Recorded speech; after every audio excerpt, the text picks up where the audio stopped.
Hello, today on 30 Seconds Smarter, we're going to be talking about appraisal gaps.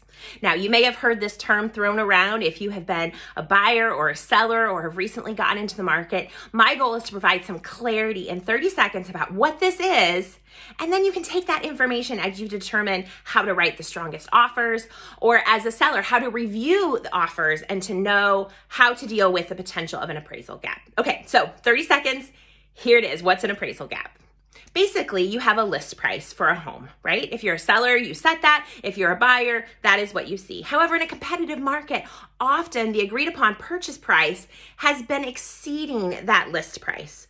In that case, there's always the question of, will the bank appraisal appraise at the level of the purchase price? Or will it be somewhere in between the list price and the purchase price?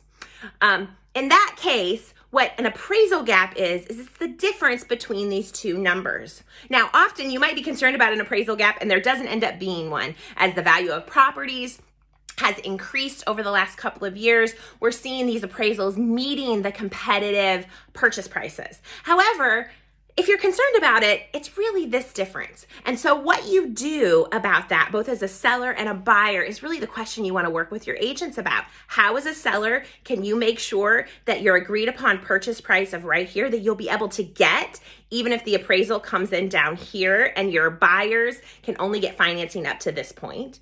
And then as buyers, how can you assure the sellers that you're going to be able to pay the price that you agreed upon in your offer? What are the ways to fill this gap? Who's responsible for that? And those are the kinds of questions you want to talk to your agent about and have a plan going into a transaction. I'd be happy to help you if you have any additional questions. Otherwise, I'll see you next time on 30 Seconds Smarter.